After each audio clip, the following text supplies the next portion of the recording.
La Iglesia Cristiana Evangélica de Juncal 384 Ituzaingó, Buenos Aires, Argentina, presenta el ministerio Mujeres Buscando Sabiduría. Mujeres Buscando Sabiduría es un espacio creado para aprender la palabra de Dios y crecer juntas en el amor y el crecimiento del Señor Jesús.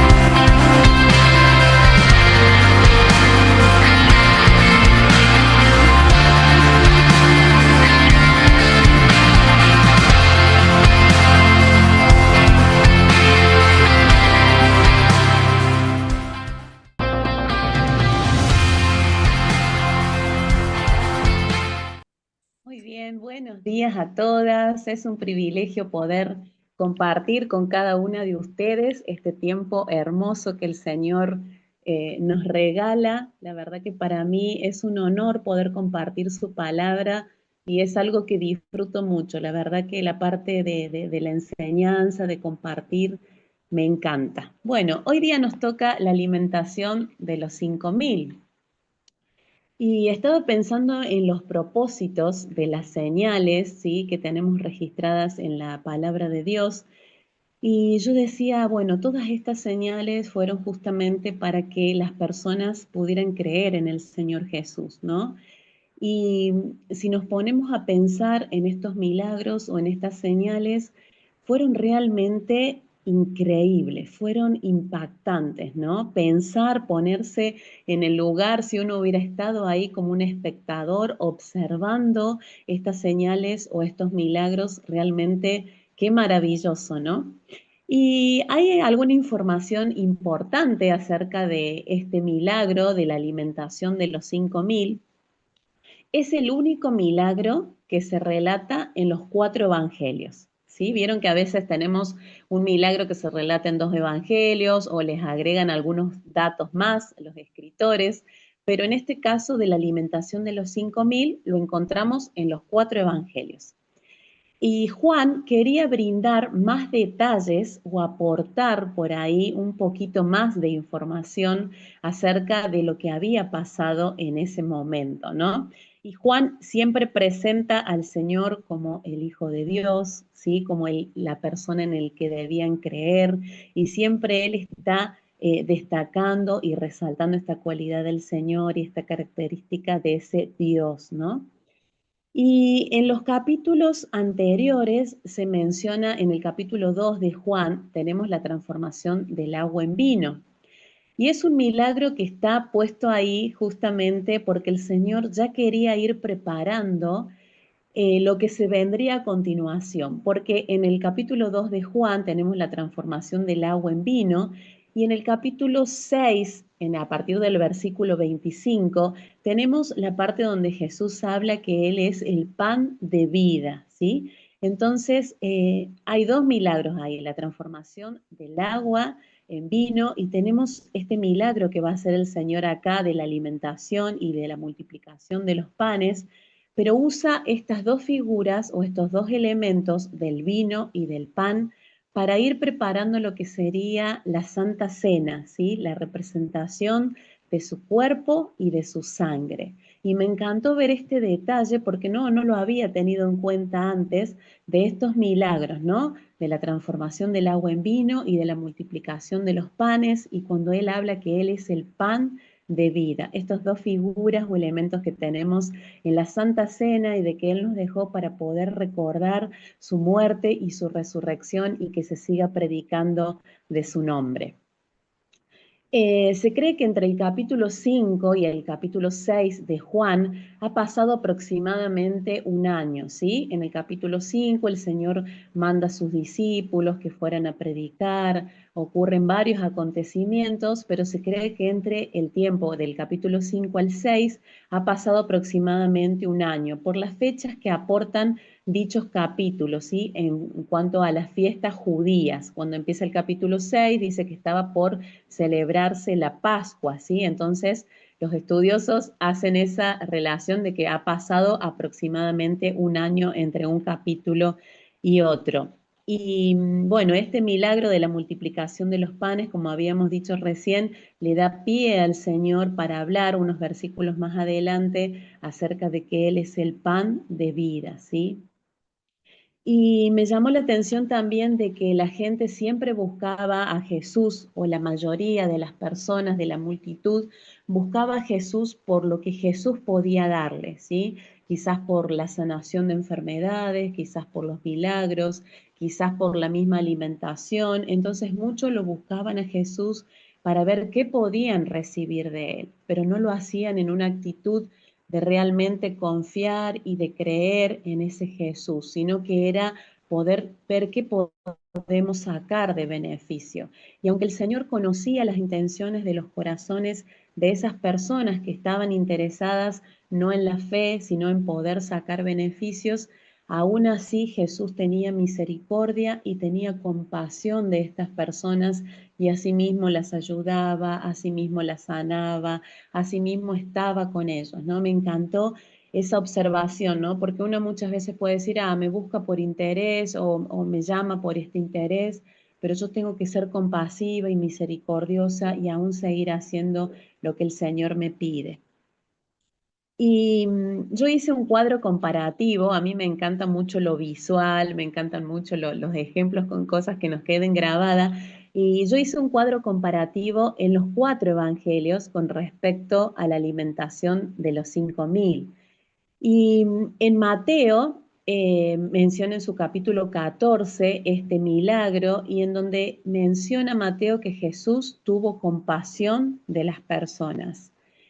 Menciona también que sanó a los enfermos que estaban llegando a ese lugar. Recordemos que este milagro ocurre cuando Jesús les dice a sus discípulos, ustedes están muy cansados, no tienen mucho tiempo ni siquiera para comer, nos vamos a apartar a un lugar separado para que ustedes puedan descansar y puedan estar tranquilos. Pero dice que la gente se iba enterando de esto y de las ciudades se iban como informando, ¿no? Jesús está en tal lugar con los discípulos, entonces llega toda esta multitud a donde está Jesús con los discípulos. Y dice que Jesús, Mateo relata que cuando Jesús los ve, tuvo compasión de ellos y dice que sanó a muchos enfermos. Y quizás esto le ha llevado muchas horas, ¿no? Porque quizás eran muchas las personas que acudían a él para ser sanados. Y me encanta porque Mateo menciona que eran 5.000 hombres los que estaban sin contar a las mujeres ni a los niños, ¿sí? Entonces esto nos da pie a pensar que probablemente hayan sido más de 20.000 personas las que estaban en ese momento alrededor de Jesús y los discípulos. Y si uno se pone a pensar 20.000 personas, es increíble la cantidad de gente que había, ¿no? Pero gracias al relato de Mateo, nosotras podemos saber a ciencia cierta de que no eran solamente 5.000, 5.000 eran los hombres, pero también estaban las mujeres, que probablemente haya sido, si cada uno tenía una mujer, ya se hacían 10.000, probablemente cada familia tendría entre 2 o 3 hijos, entonces podemos pensar que había cerca de 20.000 personas ahí en la multitud a la cual acude a Jesús. Mateo dice que comieron, que se saciaron después de que Jesús hace el milagro y que sobraron 12 canastas, ¿no? Y los discípulos le dicen una frase ahí a Jesús que le dice, despídelos, ¿sí? Ya es tarde, que vayan a comprar comida, que vayan a comprar alimentos, pero Jesús le dice, dale vosotros de comer, ¿no? Y en el libro de Marcos también relata este milagro en el capítulo 6, Y también Marcos menciona, ¿no?, que Jesús tuvo compasión, ¿sí?, de la multitud, que comenzó a enseñarles muchas cosas, aporta Marcos. Marcos vieron que es como que el Señor hizo tal cosa, después hizo tal otra, es como que es mucho de la acción de lo que Jesús iba haciendo, y dice que comenzó a enseñarles muchas cosas, que los hizo agrupar, ¿sí?, en grupitos de 50 y de 100 personas. Ahí ocurre el milagro, y los que comieron fueron, dice Marcos, como 5.000 personas. Todos comieron y sobraron 12 canastas llenas. Es como que en eso se va repitiendo en cada evangelio el mismo detalle y el mismo dato.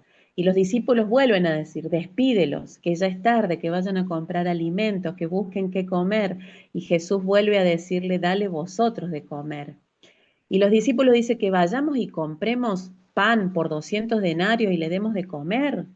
Y Jesús le dijo, ¿cuántos panes tenés? Y ved.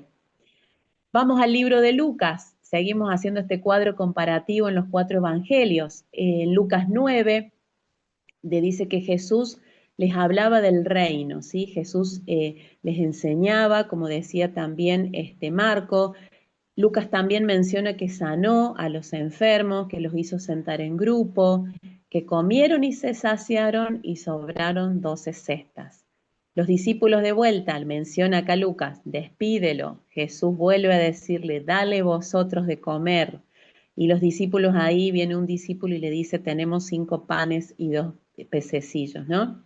Y vamos a nuestro libro de Juan, que es donde nos vamos a centrar, pero me encantó hacer como este cuadro comparativo para ver qué se menciona en cada uno de los evangelios, y es como que vamos viendo diferentes aspectos de lo que pasó en ese momento del milagro.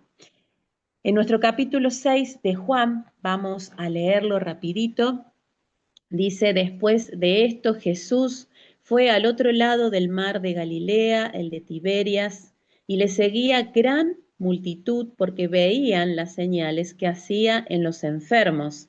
Entonces subió Jesús a un monte y se sentó allí con sus discípulos, y estaba cerca la Pascua, la fiesta de los judíos. Cuando alzó Jesús los ojos y vio que había venido a él gran multitud, dijo a Felipe, ¿de dónde compraremos pan para que coman estos? Pero esto decía para probarle, porque él sabía lo que había de hacer. Versículo 7 de nuestro capítulo 6 de Juan dice, Felipe le respondió, 200 denarios de pan no bastarían para que cada uno de ellos tomase un poco. Uno de los discípulos, Andrés, hermano de Simón Pedro, le dijo, aquí está un muchacho que tiene 5 panes de cebada y 2 pececillos, más. ¿Qué es esto para tantos? Versículo 10. Entonces Jesús dijo, haced recostar a la gente, y había mucha hierba en aquel lugar, y se recostaron como un número de 5.000 varones. Y tomó Jesús aquellos panes, y habiendo dado gracias, los repartió entre los discípulos, y los discípulos entre los que estaban recostados. Asimismo de los peces, cuánto querían.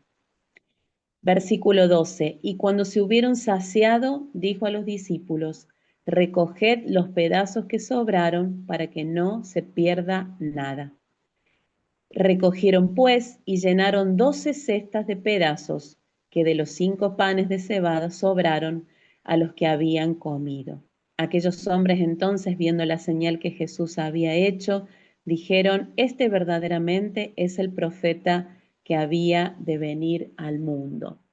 Y me encanta porque Juan, otra cosa que dicen los 4 evangelistas con respecto a este milagro es que Jesús tomó lo que le trajeron los discípulos y dio gracias, ¿no? Dice que levantando sus ojos al cielo, dio gracias al Padre, y ahí fue cuando se produce este milagro increíble, ¿no? Y me encanta porque acá Juan menciona que mucha gente lo seguía, ¿sí? Toda esta multitud que creemos que fueron aproximadamente como 20.000 personas.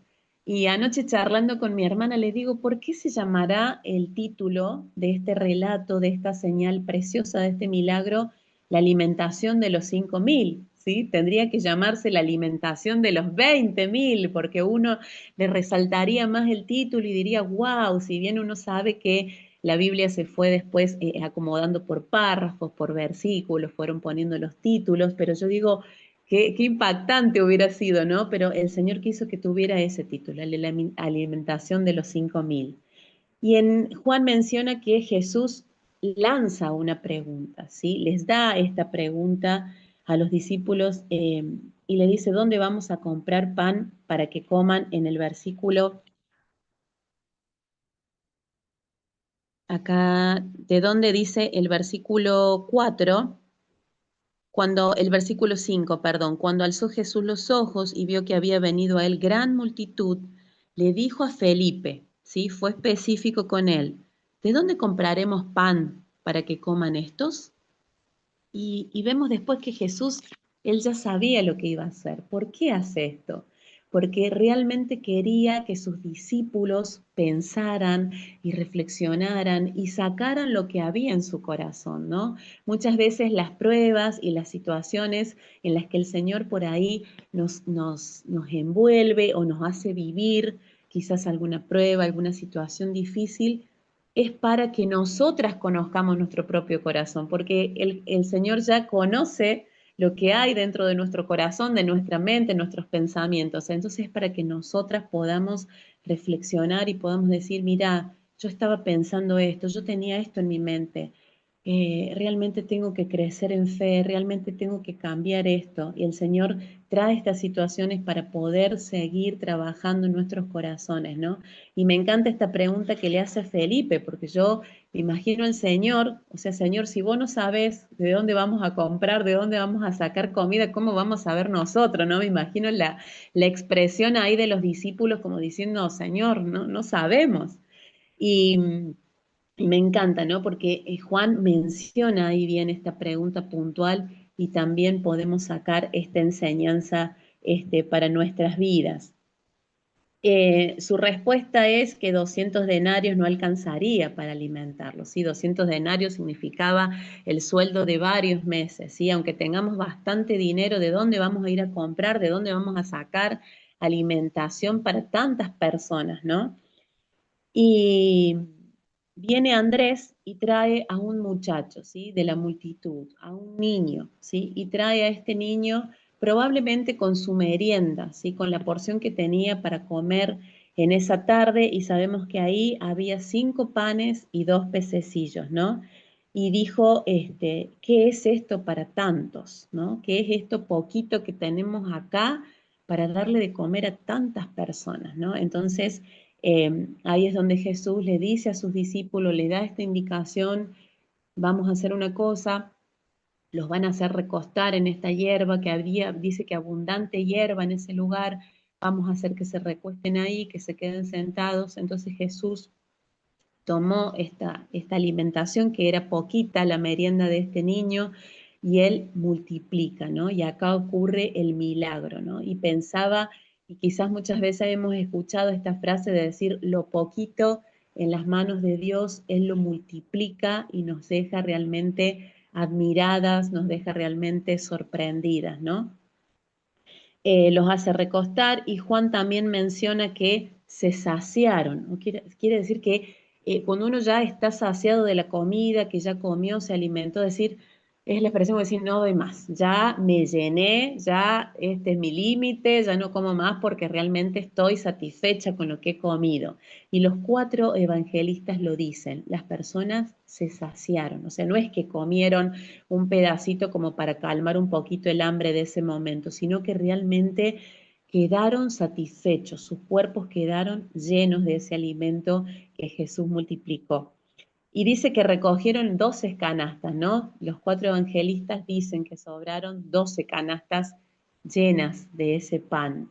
Y realmente esto fue una lección para cada uno de los discípulos, ¿no? Porque decir tan poquito, el Señor multiplica esa alimentación, se saciaron más de 20.000 o 20.000 personas, comimos, pero hasta que ya no dábamos más, y encima sobraron 12 cestas. Yo me imagino a cada discípulo parado alrededor del Señor con las 12 canastas llenas de pan, diciendo, muchachos, ahí tienen, han comido todos y encima sobró alimento para que ustedes tengan, ¿no? Realmente los discípulos mirando esa canasta y pensando, Señor, wow, ¿no? Qué impresionante, porque no solamente era una señal, un milagro para la multitud, sino que era una lección también para sus propios discípulos, ¿no? Para estos hombres que lo acompañaban a todos lados y que aún su fe iba siendo probada y aún ellos, estando con el mismo Señor Jesús, muchas veces desconfiaban o su fe flaqueaba. Entonces también este milagro fue una lección importantísima para estos discípulos, que eran hombres comunes, ¿no? Que eran hombres que el Señor había elegido para que los acompañara, para que fueran a predicar, para dejar este mensaje tan precioso, ¿no? Pero esta lección también va a ser para ellos, ¿no? Y me encanta cuando voy leyendo, ir imaginando, ¿no? Ir recreando la escena, ¿no? La cara de los discípulos con las canastas llenas de pan, ¿no? Como diciendo, no queda otra expresión que decir, Señor, gracias y Señor, perdón por todo lo que hiciste y aún así nosotros pensábamos de dónde íbamos a sacar, qué íbamos a hacer, estamos afligidos y muchas veces en nuestra vida pasa, ¿no? De decir que tendemos más a quejarnos, Señor, que me falta esto, que lo otro, que no tengo, y decir, Señor, gracias por tanto, por todo lo que me das, ¿no? Que es tan abundante y poder ser agradecidas por todo lo que el Señor nos da. Bien, y pensaba con respecto a los milagros, ¿no? Y yo digo, bueno, voy a ver definiciones de milagro. ¿Qué es un milagro, no? O qué pienso yo o qué realmente define a un milagro. Y buscaba y dice que un milagro es algo sobrenatural, es algo extraordinario, donde la mano humana no interviene, ¿sí? Algo sobrenatural, extraordinario, donde realmente el hombre no tiene intervención en este hecho o este acontecimiento. Y la RAE, la Real Academia Española, dice que es un hecho no explicable por las leyes naturales y que se le atribuye a la intervención sobrenatural y de origen divino, ¿sí? El diccionario da esta definición. Es un hecho que no se explica por las leyes naturales. Es un hecho que se le atribuye a algo sobrenatural o de origen divino, ¿no? Y acá vemos este hermoso milagro de la alimentación. Obviamente que no fue por la intervención humana de sus discípulos, ni fue porque fueron a comprar mucho pan y se fueron organizando en darle a los grupos, sino que fue realmente la intervención divina, la intervención de Dios mismo multiplicando esos panes y multiplicando esos pececillos, ¿no? Y yo pensaba, nosotras creemos que realmente Dios puede seguir haciendo milagros, ¿sí? En nuestras vidas. Y no hablo de algo místico, que nos imaginemos cosas, no, sino que lo traigamos a nuestra vida, ¿no? Y yo pensaba que yo pueda descansar a la noche, ¿sí? Que yo pueda dormir, que pueda conciliar el sueño, que pueda tener un lugar donde dormir y realmente reposar porque es necesario para la salud, es necesario para poder seguir haciendo las actividades, que yo pueda tener un sueño y descansar placenteramente, es un milagro que Dios produce en nuestras vidas. Y vos decís algo, pero bueno, eso no sería un milagro porque es algo natural que Dios creó nuestro cuerpo para que en un momento descansemos. Pero yo creo que eso es un pequeño milagro de Dios, porque pienso, en el mundo hay un montón de personas que sufren de insomnio y los números y las estadísticas, si nos ponemos a investigar, cada vez suben más o personas que tienen que tomar una pastilla quizás para poder tranquilizarse y conciliar el sueño y que nosotros podamos decir, podemos acostarnos, reposar, descansar, recuperar energías y poder levantarnos a un nuevo día es un milagro de Dios. Pensaba en este día precioso que Dios creó. Al menos acá está todo despejado, un sol brillante que está iluminando este día. Es otro milagro de Dios, porque acá no hay intervención humana. Me podrían decir otro, bueno, pero es la naturaleza que ya está diseñada para que el sol salga a tal hora, pase esto.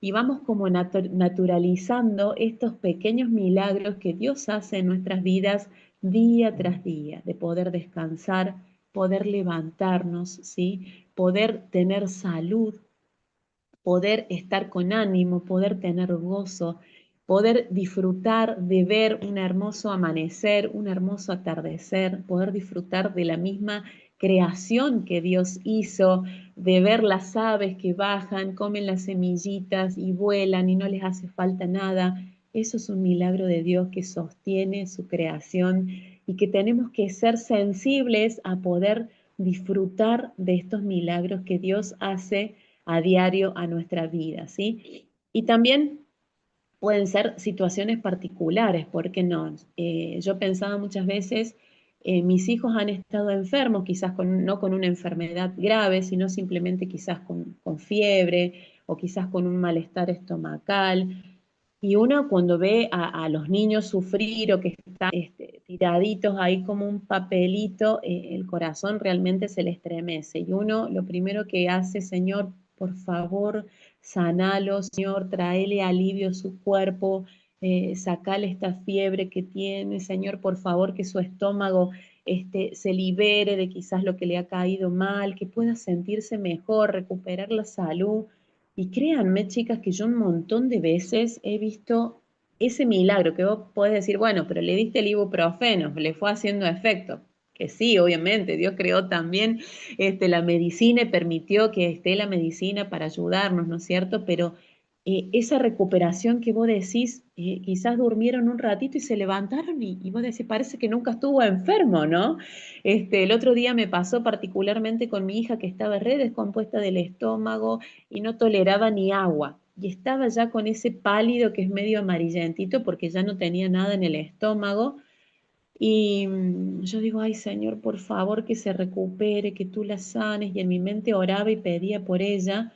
Y después ella se recostó y al rato se levantó y me dice, mamá, tengo sed, porque claro, no había comido, no había tomado. Entonces le doy unas gotitas de Reliberan y yo digo, Señor, por favor, que tolere esas gotitas para que su estómago se pueda ir asentando y acomodando. Y chica, fue increíble que vos decís, puede ser el efecto obviamente de la medicina, ¿no? Pero el Señor obró a los minutos, ella empezó a tomar agua, empezó a tomar otro sorbito, mamá, ¿puedo tomar más? Ya mi marido le fue a comprar un Gatorade y entonces empezó a tomar y fue como que en cuestión de en poquitas horas recuperó su color rosado. Yo digo, ay, gracias, Señor. Y esos son pequeños milagros que el Señor hace y que tenemos que estar atentas para agradecerle, ¿no? Para agradecerle y para tener ese corazón sensible y decir, Señor, realmente te agradezco, ¿no? Por este milagro que has hecho, que pueda descansar, que me pueda levantar, que me pueda mover, que pueda hablar, que pueda ir, que pueda venir, que pueda tener amigas, que pueda disfrutar, que pueda salir y contemplar este hermoso día que creaste, tu creación, ver las aves, y poder tener ese corazón sensible, ¿no? Recordar esta alimentación de los 5.000 y más de 5.000 personas, pero el Señor hizo ese milagro para que pudiéramos eh, tener ese corazón sensible, acrecentar nuestra fe, ¿sí? Y aún asumimos discípulos, ¿no? Con las 12 cestitas llenas y diciendo, Señor, perdón y Señor, gracias por lo que has hecho, ¿no? Fue una lección increíble. Y, y otra preguntita que hago así para ir reflexionando, si crees que lo poco en las manos de Dios, Él lo puede multiplicar. ¿Realmente creemos que lo poquito que quizás me podés decir, bueno, pero en la iglesia yo no puedo servir mucho, quizás yo en qué ministerio voy a estar o qué puedo hacer para el Señor? Y quizás involucrarme orando por algún hermano, orando por los líderes de la iglesia, orando por alguna situación particular de un hermano. Eso que estás haciendo para el Señor es un montón y Él va a responder y Él va a contestar esas oraciones, ¿no? Entonces muchas veces pensamos que tenemos como que darle mucho al Señor, que tenemos que entregarle, que tenemos que hacer, que tenemos y quizás una palabra de aliento que podamos darle a una persona, una palabra de consuelo que podamos darle a una persona, decir, voy a orar por vos, ¿qué te está pasando? ¿Qué necesidad tenés? Eso que nosotras vemos como poquito en las manos de Dios es un montón, ¿no? Entonces, tener ese corazón sensible para poder observar los milagros que el Señor hace en nuestras vidas día a día, en cada minuto de nuestras vidas, ¿no? Poder decir, acá está presente el Señor. Esto viene de su mano, ¿no? Esto lo produce Él, porque no hay forma que el hombre pueda dar tal y cual cosa, ¿no? Y eso es, bueno, eso que consideramos poquito, como decíamos recién, en las manos de Dios es un montón, ¿no? Estar atentas y estar sensibles con un corazón dispuesto a ver lo que el Señor nos quiere mostrar en cada momento y poder crecer y poder avanzar. Entonces, para cerrar y para finalizar, si nos vamos en esta mañana con estas 3 ideas, como para cerrar este mensaje, yo me voy feliz, ¿no? Porque a pesar de todos los detallitos que fui dando y de todo lo que fui comentando, 3 ideas, 3 pensamientos. 1, Dios sigue siendo el mismo Dios que multiplicó los panes y los pececillos de aquella ocasión, ¿sí? Dios sigue siendo el mismo Dios. Entonces, estemos atentas, estemos sensibles, porque el Señor tiene el mismo poder que demostró en aquella multiplicación de los alimentos. Otro punto, Él sabe lo que hace. Me encantó cuando Juan pone ahí que Él pregunta, ¿sí? Él lanza esta pregunta, pero dice el versículo 6, Juan 6, 6. Pero esto decía para probarle, porque Él sabía lo que había de hacer. Y me encanta descansar en este pensamiento que el Señor nos da de decir, Él sabe cada situación que estamos viviendo, Él conoce. Eso trae paz a mi corazón, porque no es algo que al Señor lo agarre, ay, ¿qué pasó? Y no, Él sabe lo que va a hacer en cada una de nuestras vidas, ¿sí? Dios sigue siendo el mismo de aquel milagro, Él sabe lo que va a hacer y lo último es que lo poco en sus manos poderosas se vuelve increíblemente grande, ¿sí? Que nos vayamos con esta idea, con este pensamiento de recordar este milagro del Señor, pero que sea práctico para nuestra vida, así que no sea, bueno, recordamos una señal más, recordamos un milagro más y queda ahí, no, sino que lo traigamos a nuestra vida y pensemos en esto, ¿no? Dios sigue siendo el mismo, Él sabe lo que hace, ¿sí? Y lo poquito en sus manos, Él lo multiplica inmensamente y quedamos sorprendidas, quedamos maravilladas de poder observar lo que Dios sigue haciendo, ¿no? Y me encanta un versículo que está en Romanos, que resume todo esto, ¿no? Y me encanta. Está Romanos 11, versículo 36, un versículo muy conocido, así que quizás muchas de ustedes lo sepan. Este versículo dice, porque de Él, por Él y para Él son todas las cosas. A Él sea la gloria por los siglos de los siglos, ¿no? Y es hermoso pensar, de Él viene todo, de Él recibimos todo. Cosas que humanamente no se pueden lograr por ningún medio, porque de Él, por Él y para Él son todas las cosas y que a Él siempre sea la gloria, ¿sí? Vamos a orar para terminar. Gracias, Padre Santo, te damos por este hermoso tiempo que hemos pasado, Señor, junto a tu palabra. Gracias porque estos versículos que si bien quizás los hayamos leído muchísimas veces, Señor, pero cada vez que abrimos tu palabra, ella es viva, ella es eficaz para volver a recordarnos, para enseñarnos algo nuevo. Tu palabra es viva, trae vida, nos anima, nos fortalece. Gracias por este milagro de la alimentación de los 5.000 y demás personas. Que podamos tener, Señor, un corazón sensible a poder observar, contemplar, a poder darte gracias y darte la gloria por cada milagro que haces en cada una de nuestras vidas. Gracias, Señor, te doy en este tiempo. Bendice a cada hermana, aún las que van a escuchar este mensaje por diferido, que tú también puedas obrar en cada uno de sus corazones. Te agradecemos, Señor, y te amamos en el nombre de Jesús. Amén.